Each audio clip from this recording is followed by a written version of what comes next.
왜 박정희가 중요한가라는 부분은 아마 제가 따로 설명하지 않아도 많은 분들이 다 잘 아시리라고 생각을 합니다. 이 박정희 시대는 1960년대부터 70년대를 지칭하는데요. 현재 대한민국의 기원이라고 할 수 있는 그런 시기라고 할 수 있습니다. 사실 1950년대까지 한국 사회와 60년대 이후의 한국 사회는 굉장히 큰 변화를 겪었던 것 같습니다. 그리고 그렇게 변화해서 1960년대와 70년대를 통해서 만들어진 대한민국 사회는 지금까지도 그 유산이 계속되고 있다라고 할 수가 있습니다. 그 유산이라는 것이 단순히 한 부분에만 있는 것이 아니고요. 정치, 경제, 외교, 사회, 문화 등 우리 사회의 모든 분야에 그 영향을 미치고 있다라고 생각을 합니다. 사실 심지어는 박정희 정부에 대해서 반대를 했던 민주화 운동 내에서도 사실은 박정희 시대의 유산이라는 것이 남아 있는 것이 지금의 현실이라고 할 수 있습니다. 뿐만 아니라 저희가 이 박정희라는 개인과 또 박정희 시대를 조명해야 되는 중요한 이유는 지금까지도 끊임없이 박정희 시대와 박정희라는 개인에 대한 부분들이 정치적인 논쟁의 중심에 서 있기 때문이라고 할 수 있습니다.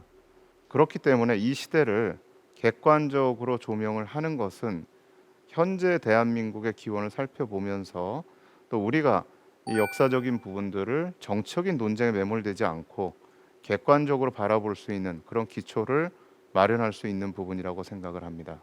왜 이렇게 그렇다면 박정희와 박정희 시대에 대해서는 논쟁이 많은가라는 이유부터 좀 살펴보도록 하겠습니다.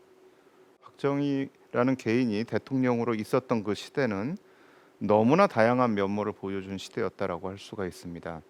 가장 먼저 사실 많은 국민들이 떠오르는 박정희 시대는 바로 경제 성장의 시대였다라고 할 수 있습니다.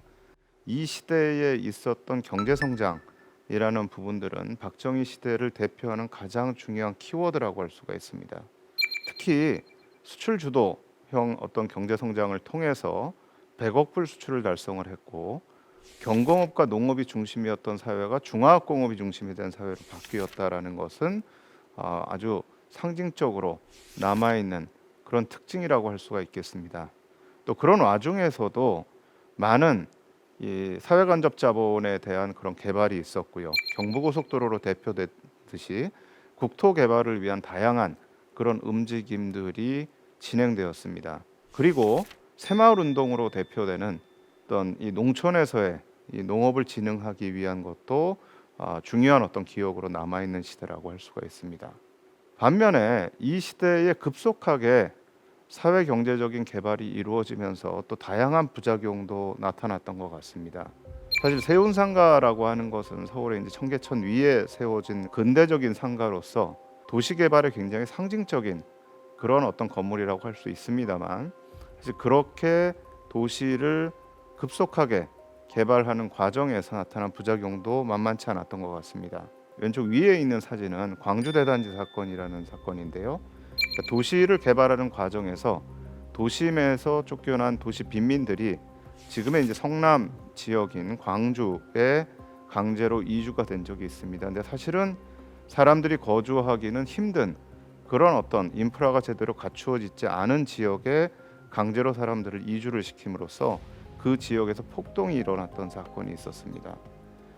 또 와우 아파트 사건이라고 해서 도시 개발을 하면서 급속하게 지었던 와우산에 지었던 아파트가 붕괴하는 사건도 있었고요. 많은 대한민국에서 인재가 일어났던 그런 사건 중에 아주 대표적인 사건의 하나로 뽑히는 대형각 사건도 이 시기에 일어났던 사건입니다. 한편으로는 급속한 또 경제적인 변화가 일어난 반면에 다른 한편으로는 또 그것에 의한 부작용이 일어났던 시기였다라고도 할 수가 있습니다. 아울러 이 시기는 안보적으로도 상당히 많은 일이 일어났었습니다. 우선 가장 돋보이는 사건은 1968년에 있었던 안보 위기 사건입니다. 1.21 사건이라고 해서 북한의 무장 간첩들이 청와대를 습격한 사건이 있었고요. 또 그 사건 직후에 미국의 정보함이었던 푸에블로호가 북한에 의해서 납치되는 사건이 있었습니다. 이 시기는 한국군이 베트남에 파병되었던 시기입니다. 그래서 한국군이 베트남에 파병이 되면서 사실은 한반도에서 안보 공백이 발생을 했던 시기고 그걸 통해서 안보 위기가 일어났던 시기이기도 하고요. 또 베트남 전쟁이 끝나는 시점에서 일어났던 판문점 도끼 만행 사건도 또 그러한 안보 위기의 하나였다라고 할 수가 있습니다. 한편으로는 경제적인 성장과 근대화가 진행이 되면서 다른 한편으로는 또 끊임없이 남북 간의 긴장이 계속됐던 시기가 박정희 시기라고 할 수가 있습니다. 또 이 시대에는 또 한편으로는 이런 방식으로 안보 위기가 있었지만 1972년에 7.4 공동성명에서 보이는 것처럼 남한과 북한이 처음으로 대화를 했던 그런 시기도 바로 박정희 시대였다고 할 수가 있습니다. 그러니까 저희가 볼 때에 이 모든 부분들에서 사실은 서로 다른 그런 현상들이 나타나고 있었다라는 걸 볼 수가 있죠. 경제 성장을 추진을 하는 과정에서 나타났던 다양한 인권 탄압에 대한 사건들도 사실 박정희 시대의 굉장히 중요한 상징적인 사건들이라고 할 수 있습니다. 특히 60년대 말 이후부터 나타났던 다양한 인권 탄압에 대한 사건들은 지금까지도 사실 우리 사회에 크나큰 비용으로 계속해서 작동을 하고 있습니다. 이렇게 박정희라는 개인이 대통령으로 있었던 이 60년대, 70년대를 보면 저희가 이거를 하나로 이렇게 정리할 수 없을 정도로 너무나 다양한 그런 현상들이 나타났던 그런 시기고요. 이전에는 볼 수 없었던 새로운 현상이 나타났고 그러한 현상들이 너무나 다양한 성격을 갖고 있기 때문에 이 시대를 평가하는 부분에서는 계속해서 논쟁이 일어날 수밖에 없습니다. 근데 왜 그러면 이렇게 논쟁이 일어나는 것인가? 저는 사실 그렇게 생각합니다. 이게 박정희라고 하는 개인도 그렇고요. 박정희라는 개인이 대통령을 했던 그 시기도 그렇고 이 시기가 결코 짧았던 시기가 아닙니다. 이 긴 시기를 어떤 하나의 단어로서 규정하는 건 사실은 굉장히 불가능한 거라고 생각을 해요. 그러니까 그 긴 시기 동안 다양한 변화의 모습들이 나타났는데 이 변화의 모습들을 우리가 어떻게 볼 것인가 라고 하는 것이 중요한 것이지 이 변화의 모습들을 하나의 어떤 단어나 또는 하나의 성격으로 규정을 하려고 하다 보니까 결국은 이런 논쟁들이 발생하는 것이 아닌가라고 생각을 합니다. 또 하나 제가 이 강의를 하면서 던지고 싶은 질문이 있습니다. 그럼 무엇이냐면 박정희 시대에 우리가 던져야 될 무수한 질문들이 아직도 남아 있다라는 것입니다. 그러니까 이 박정희 시대를 규정을 하고 그 성격을 평가하려고 하는 시도는 있지만 사실은 그거로부터 우리가 질문을 던지고 그 시대를 객관적으로 평가하려고 하는 노력들은 사실 그거에 비해서는 좀 부족한 게 아닌가라고 생각을 합니다. 일단 제가 좀 대표적으로 던지고 싶은 질문이 몇 개가 있습니다. 하나는 도대체 박정희는 누구인가? 그러니까 박정희라는 사람을 우리가 어떻게 평가할 것인가? 제일 중요한 질문입니다. 그리고 오늘 저희가 얘기할 거의 제일 핵심이고요. 또 다른 한편으로 몇 가지 질문을 좀 더 던져보면 박정희 시대를 통해서 경제가 성장을 했는데 왜 박정희 체제는 무너졌을까? 그것도 갑자기 무너졌습니다. 물론 굉장히 긴 시간 동안 박정희라는 개인이 대통령을 했습니다만 그럼에도 불구하고 무너지는 과정은 너무나 순식간에 무너졌습니다. 보통 경제가 성장을 하면 그 경제 성장을 하는데 주요한 역할을 했던 지도자들이 이렇게 급속하게 무너지지는 않습니다. 그렇다면 도대체 그 이유는 어디에 있는가? 또 박정희가 대통령으로 있었던 1960년대와 70년대라고 하는 이 긴 시기에 과연 똑같은 형태의 정치가 계속됐던 것인가? 아니면 정치의 형태라는 것이 바뀌었던 것인가? 라는 질문을 또 할 수가 있습니다.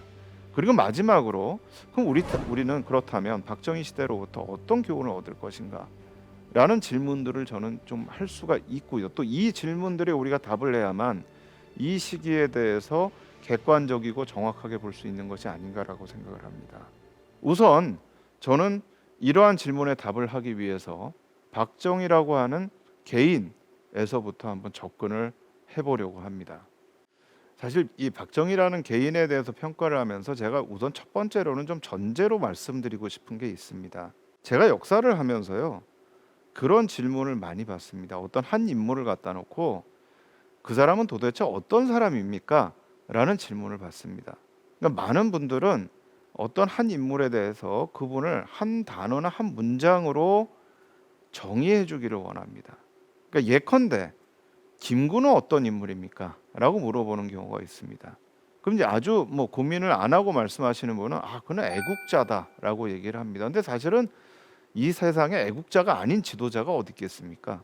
누구나 지도자를 한다는 사람은 자기가 지도자를 하고 있는 그 나라를 사랑하는 마음이 있습니다. 저는 그걸 부정할 수 없다라고 생각을 해요. 그럼 그런 규정은 제가 보기엔 그 인물을 제대로 하는 규정은 아니라고 생각을 합니다. 근데 문제는 그런 어떤 이 개인을 평가하는 데 있어서 이 사람 한마디로 얘기하는, 그럼 뭐 독재자냐 아니면 경제 성장의 리더냐, 이렇게 한마디로 딱 규정을 해야 되는 것이 가능한가라는 질문을 저는 좀 우선 던져보고 싶습니다. 왜냐하면 인간은 변하기 때문입니다. 저는 제 스스로를 보더라도요, 제가 어릴 때부터 지금까지 성장해 오면서 저는 수없이 변화를 해왔던 것 같아요. 근데 저희가 어떤 인물을 보면서 그 인물이 굉장히 높은 자리에 있고 위대한 인물이다라고 하면 그 사람은 변하지 않고 일생을 그냥 초지일관 쭉 살아온 사람이라고 생각을 해요. 그러나 그 사람도 한 개인입니다. 그렇기 때문에 그 사람도 변합니다. 결코 변하지 않는 인간은 없습니다. 또 박정희가 살았던 시대를 한번 보죠. 1917년부터 1979년까지 박정희는 살았습니다. 1917년의 한국 사회와 1979년의 한국 사회는 너무나 큰 변화가 있는 그런 사회입니다. 1917년은요, 일제 강점기 하에 있었던 한국입니다. 그리고 특히 박정희는 시골에서 태어났습니다. 그러니까 식민지 시기에 식민지 근대화가 됐다라고 주장하는 분들이 서울이 식민지 시기를 통해서 굉장히 발전을 하고 근대화가 됐다라고 얘기를 하는 분들이 있지만, 사실은 전국적으로 봤을 때 전체 인구의 80%가 넘는 인구가 살았던 지방은 사실은 큰 변화를 겪지를 않습니다. 그러니까 조선시대와 크게 다르지 않았던 그런 지방에서 출생했던 것이 박정희입니다. 그리고 일본이 근대화의 모델로 생각했던 만주에서 교육을 받았던 게 박정희고요. 또 전쟁을 겪었고요. 전후에 재건 과정에서 전 세계에서 가장 가난한 나라 중에 하나였던 1950년대 한국을 겪었고, 그다음에 60년대, 70년대라고 하는 경제 성장의 과정을 또 겪었습니다. 그럼 1917년의 한국과 1979년의 한국을 갖다 놓고 볼 때 이렇게 정말 다른 그런 시기를 살았던 박정희라는 사람이 변화하지 않고 계속되었다라고 얘기를 할 수는 없습니다. 그러니까 이 사람이 어떤 방식으로 변했고 또 그 변화하도록 만들었던 여러 가지 계기들은 무엇인가라는 것을 살펴보는 것이 저는 박정희라고 하는 한 인물을 객관적으로 볼 수 있는 가장 중요한 조건이라고 생각을 합니다.